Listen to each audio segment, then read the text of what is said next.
تو وہ سکھ بھائیوں نے مجھ سے پوچھا یہ کتوں آئے ہو؟ میں کہ لاہور ہوں۔ میرا یہ بتانا تھا، انہوں نے تو مہمان نوازی کی حد کر دی۔ پھر وہ مجھے جیپوں میں بٹھا کے گولڈن ٹیمپل دکھایا، یہ میں بڑا متاثر ہوا۔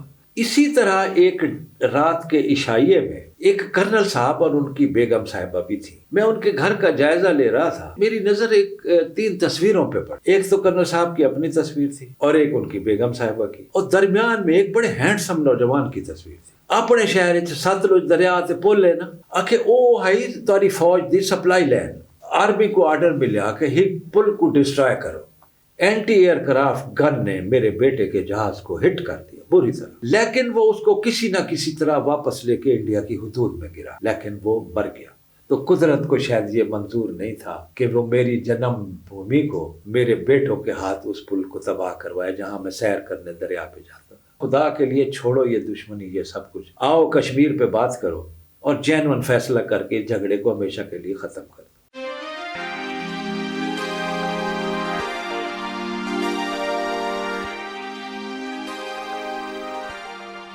بسم اللہ الرحمن الرحیم۔ ہمارے ساتھ ہیں اقبال حسین لکھویرا صاحب۔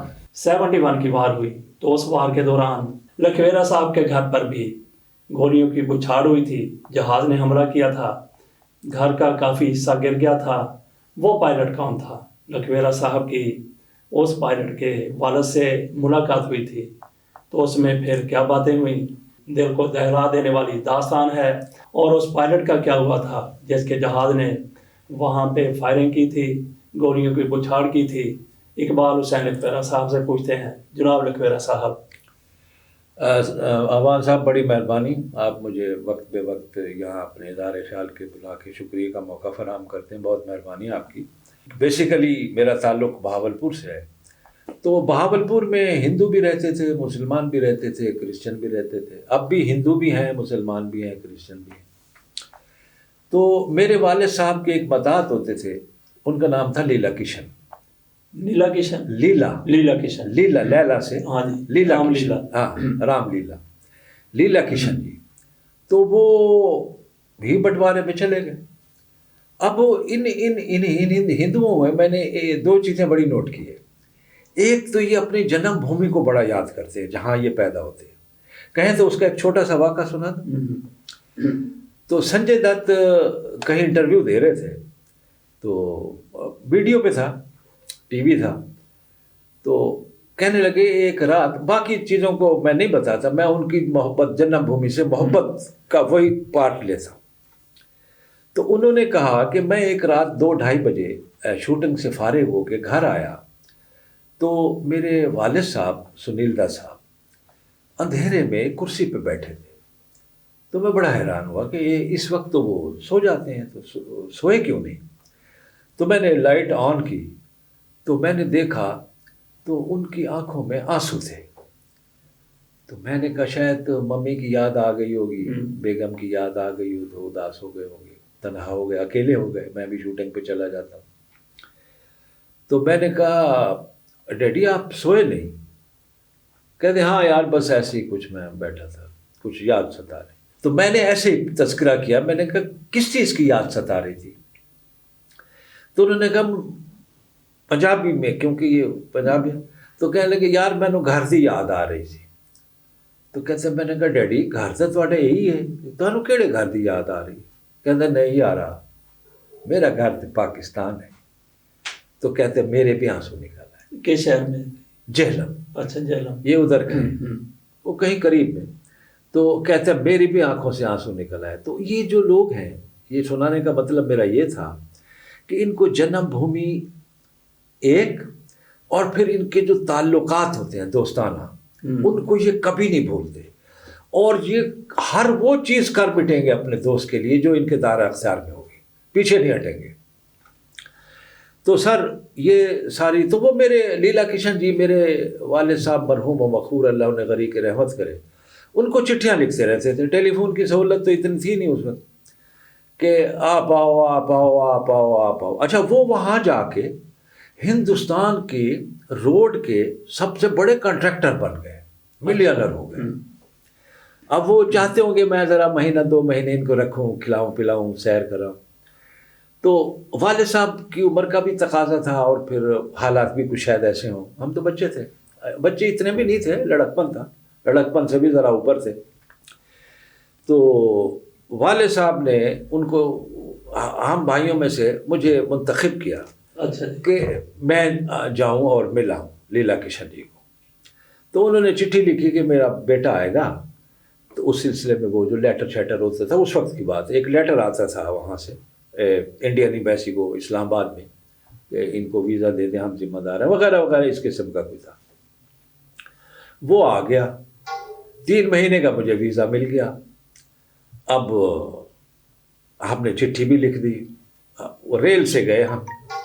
تو مجھے تو ایک تو بڑا مزہ آیا, لاہور سے میں گیا تو تھوڑی دیر گزری تو انڈیا آ گیا. کراچی نہیں آتا لاہور سے. تو انڈیا آ گیا. اس جگہ کا نام میں بھول رہا ہوں, وہ جو سرحد ہے. اچھا جی, واگا بارڈر. واگا ہی سمجھ لیں. اچھا جی. تو ادھر سے کراس کرتی ہے. ہاں, وہ ریل سے جا رہا. ہاں. تو وہاں پہ جب میں نے کراس کیا تو وہ اسٹیشن پہ ہم اتر گئے. تو وہاں سے رات کو گاڑی چلتی تھی 9 ساڑھے 9 بجے. وہ اس کا نام تھا طوفان میل. تو اس پہ سیٹیں ویٹیں ہم نے پہلے سے ہی انہوں نے لیلا کشن جی نے بک کرائی ہوئی تھی. تو اب اس میں 5-6 گھنٹے کا فرق تھا, یعنی اس گاڑی کے چلنے میں. تو میں نے اسٹیشن ماسٹر کو تعارف کرایا, جی میں پاکستان سے آیا ہوں, یہ وہ ہے.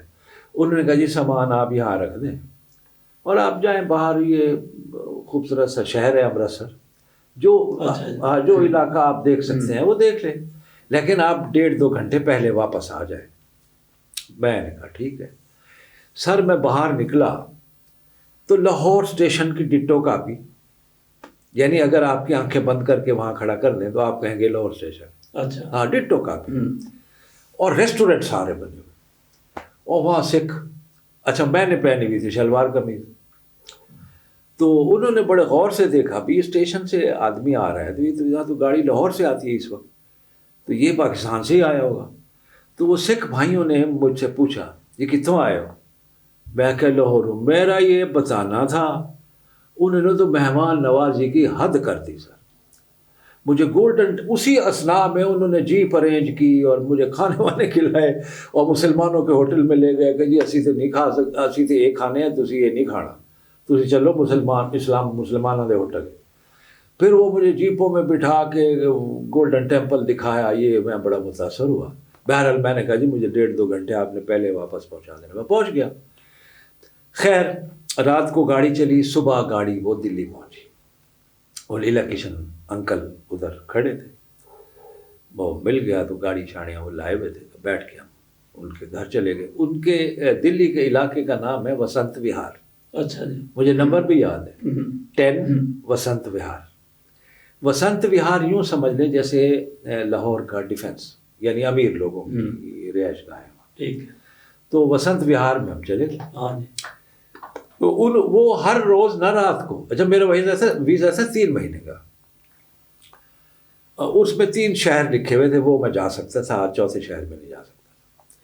تو وہ ہر رات کو نا اپنے عزیز و اقارب جن کا تعلق بہاولپور سے ہوتا تھا, جو سرائکی بولتے تھے, تو میں بھی بڑا لطف اندوز ہوتا تھا. مختلف باتیں, وہ پرانے زمانے کی وہ باتیں کرتے تھے میرے شہر کی جہاں میں پیدا ہوا تھا. تو اسی طرح ایک رات کے عشائیے میں ایک کرنل صاحب اور ان کی بیگم صاحبہ بھی تھی. وہ کرنل صاحب اور ان کی بیگم صاحب بھی بہاولپور پیدا ہوئے تھے. اچھا جی. ہاں, لیکن وہ چلے گئے تو وہ پھر آرمی میں ہو گئے تو وہ کرنل ہو گئے.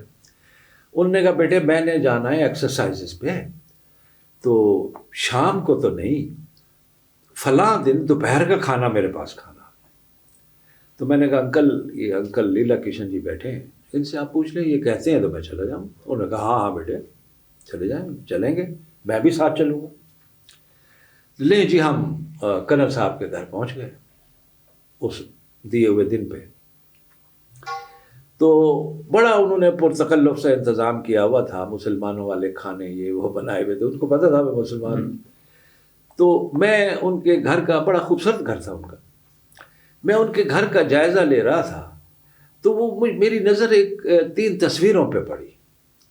ایک تو کرنل صاحب کی اپنی تصویر تھی اور ایک ان کی بیگم صاحبہ کی, اور درمیان میں ایک بڑے ہینڈسم نوجوان کی تصویر تھی. تو میں نے ایسا سے کہا, میں نے کہا انکل کرنل آپ نے یہ کون ہے؟ تو کہنے لگی یہ میرا بیٹا ہے, یہ میرا پوتر ہے. سرائکی میں جواب دیا میرا بیٹا ہے. تو میں نے کہا انکل وہ میرا ہم عمر تھا, آپ ان کو کیوں نہیں بلایا آپ نے؟ تو وہ ذرا اداس نما خاموشی اختیار کی انہوں نے. تو میں سمجھا شاید میں نے کوئی غلط سوال کر دیا ہے, شاید ان کا کوئی جھگڑا ہی نہ ہو. تو میں نے کہا انکل کیوں نہیں بلایا؟ تو اس نے 1-2 منٹ تو بڑی خاموشی اختیار کی, اور اس کے بعد بڑے دکھ بھرے لہجے میں کہا کہ یہ اب اس دنیا میں نہیں ہے. تو مجھے بھی دکھ ہوا, سارے افسردہ ہو گئے. تو میں نے کہا کیا ہوا تھا, یہ تو نوجوان ہیں تو ان کو کیا ہوا تھا؟ کہنے لگے جب بیٹے جنگ ہوئی نا انڈیا پاکستان کی, تو تب میں سرائکی میں تھا, تو انہوں نے کہا پتر, میں کہا جی سہی, جی چاچا سہی, کہ جڑا جنگ تھی یہی تھا انڈیا پاکستان دی, تے تالا اپنے شہر ہے. اب دیکھیں نا وہ شہر اپنا, اب میرا شہر نہیں کہہ رہا, اپنا شہر یعنی تمہارا میرا, اپنے شہر ستلج دریا تے پل ہے نا. میں کہ ہاں چاچا ہے تھا. آکھے او ہائی تاری فوج دی سپلائی لین, ایڈو مال آندھا ہی اسلحہ آندھا ہی فوجی ٹرانسفر تھی نیان, ایڈو تھی نیان. تے آرمی کو آرڈر ملیا کہ ہی پل کو ڈسٹرائے کرو. تے اودے واسطے ایئر فورس دی خدمات گزیاں گیا.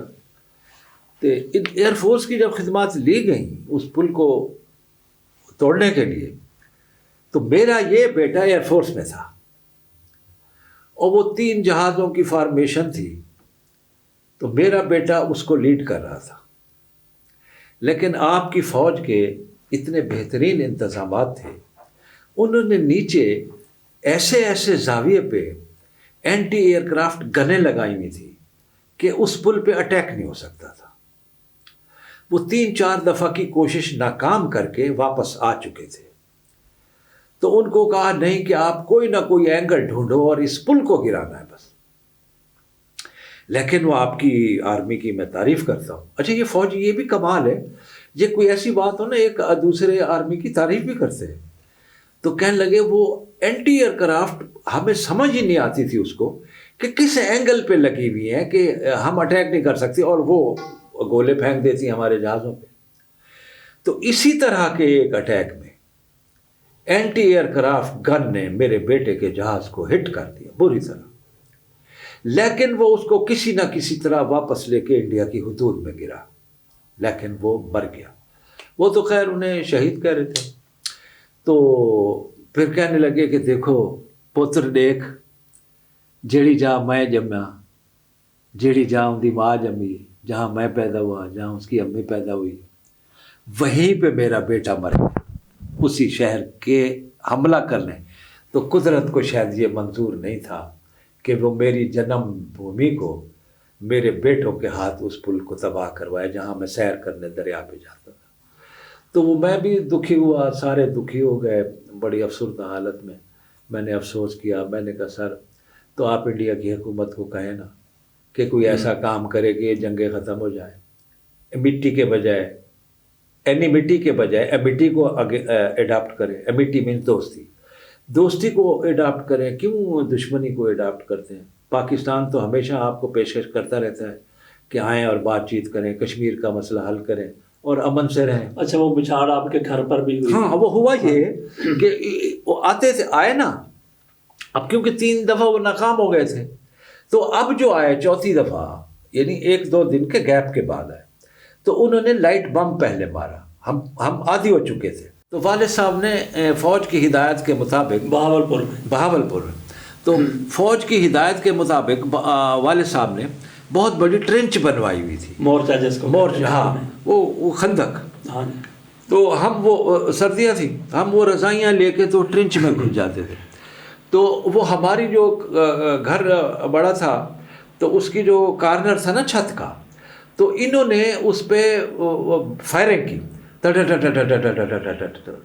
تو ہم تو ٹرنچ میں تھے اور ٹرنچ ذرا سے فاصلے پہ تھی، تو وہ ٹوٹ کے کچھ چھت کے وہ گرے بھی، سامان جو تھا گرا بھی، تو ہم نے نکل کے دیکھا تو وہ گرا تھا۔ پھر ہم نے رپورٹ بھی کی کہ جی اس طرح ہمارے گھر پہ یہ ابھی ہوا ہے، اور پھر یہ سلسلہ جو ہے وہ ختم۔ لیکن وہ جو انہوں نے کرنل صاحب نے داستان سنائی، مجھے بھی بڑا دکھ ہوا، سب کو بڑا دکھ ہوا۔ میں نے کہا دیکھو نا انکل، اب ہمارے ملک میں بھی تو کئی ایسے ہوں گے نا جو ادھر پیدا ہوئے ہوں گے، ہاں جی، اور ان کو بھی کہنا فوج میں ہوں گے اور وہ ادھر، تو آپ اپنی حکومت کو کہیں خدا کے لیے چھوڑو یہ دشمنی یہ سب کچھ، آؤ کشمیر پہ بات کرو اور جینون فیصلہ کر کے جھگڑے کو ہمیشہ کے لیے ختم کر دو۔ تو یہ تھی جی وہ دردناک جی داستان۔ بہت شکریہ۔ یہ آپ نے لکھویرا صاحب کی زبانی ایک دو بھری داستان سنی کہ کس طریقے سے وہ آدمی جس کا یہاں پہ گھر تھا، اس کے بیٹے کو اسی گھر پر، اسی علاقے پر، اسی شہر پر جو اس کے باپ کی جنم بھومی تھی، حملہ کرنے کے لیے بھیجا گیا، لیکن وہ پھر اپنے والدین کو دوبارہ جا کے زندہ مل نہ سکا۔ اجازت دیجیے، اللہ حافظ۔